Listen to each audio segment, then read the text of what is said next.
Buonasera e bentrovati con l'informazione di prealpina.it. Apriamo il notiziario con il funerale di Silvia Malnati e Alessandro Merlo, le due vittime varesine della tragedia del Mottarone. Circa 2000 persone hanno partecipato alla cerimonia funebre oggi pomeriggio, dentro e fuori dalla chiesa di Santa Maria Madre dei Poveri a San Fermo.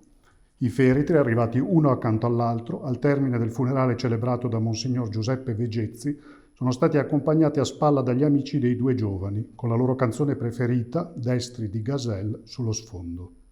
Ci avete riempito la vita di emozioni, siamo fieri di aver fatto parte di voi. Rimarrete in eterno con noi e nei nostri cuori. Fate buon viaggio, amici. Questo non è un addio, ma un arrivederci. Hanno scritto gli amici di sempre su uno striscione. In chiesa, al termine della funzione, ha preso la parola anche Luca Malnati, il fratello di Silvia. Il giovane ha letto una lettera che avrebbe voluto consegnare alla sorella il giorno della laurea.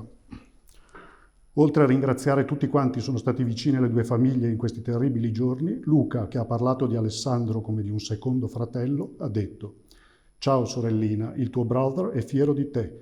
Dicevi sempre c'era tempo e invece no. Ti sei sempre data da fare per la famiglia con il sorriso sulle labbra e al tuo fianco avevi una persona stupenda che si prendeva cura ogni giorno di te. Con mamma e papà cercheremo di farci forza l'un l'altro, così che sarai ogni giorno con noi». Passiamo ora all'indagine sull'incidente. Gabriele Tadini, capo servizio della funivia del Mottarone, ha ammesso di avere deliberatamente e ripetutamente inserito i dispositivi bloccafreni, forchettoni, disattivando il sistema frenante di emergenza. Una condotta di cui erano stati ripetutamente informati Enrico Perocchio e Luigi Nerini, direttore di esercizio e amministratore di Ferrovie del Mottarone, che avvallavano tale scelta e non si attivavano per consentire i necessari interventi di manutenzione che avrebbero richiesto il fermo dell'impianto, con ripercussioni di carattere economico. Lo sostiene la Procura di Verbania nel decreto di fermo dei tre.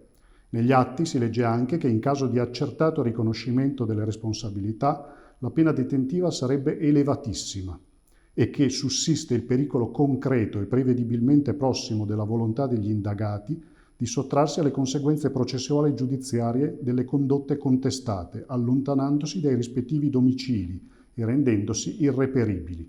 Si tratta del pericolo di fuga che, secondo i PM, giustifica i tre fermi. Sabato gli interrogatori. Infine, sempre a proposito dell'incidente del Mottarone, una bellissima notizia. Parla con la zia Aya e si guarda intorno il piccolo Eitan, il bambino unico sopravvissuto all'incidente. Lo hanno reso noto i sanitari dell'ospedale infantile Regina Margherita di Torino, dove Eitan è ricoverato. Il bambino adesso è sveglio e cosciente nel reparto di rianimazione. Si legge nel bollettino giornaliero sulle sue condizioni di salute. Dal punto di vista clinico è sempre in prognosi riservata, dovuta al trauma toracico e addominale, oltre che alle fratture agli arti. Nei prossimi giorni uscirà dalla rianimazione e verrà trasferito in un reparto di degenza, dice ancora il bollettino.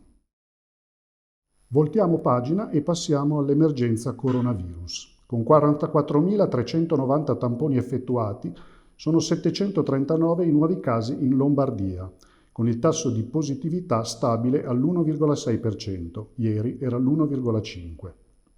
Continua il calo dei ricoverati sia in terapia intensiva, meno 13 per un totale di 260, sia negli altri reparti, meno 70 per un totale di 1.299. Tornano invece a salire i decessi che oggi sono 41 per un totale complessivo di 33.551 morti in regione dall'inizio della pandemia. Per quanto riguarda le province sono 220 nuovi positivi nella città metropolitana di Milano, di cui 80 a Milano città. A Varese i nuovi casi sono 89. Chiudiamo con un lutto nel mondo della cultura. Questa mattina è morta a Milano Carla Fracci. Avrebbe compiuto 85 anni il prossimo 30 agosto. Figura mitica del balletto italiano, etuale eterna della Scala, Carla Fracci se n'è andata a pochi giorni dalla sua seconda volta a Varese. Sabato doveva infatti essere ospite del premio Chiara e l'incontro sarebbe stato l'evento di punta della manifestazione per il 2021. Proprio per questo motivo, spiega l'Associazione Amici di Piero Chiara, confermiamo l'evento in suo onore alla Sala Napoleonica delle Ville Ponti, con ingresso su prenotazione, ma è possibile registrarsi anche al momento, a inizio alle 17.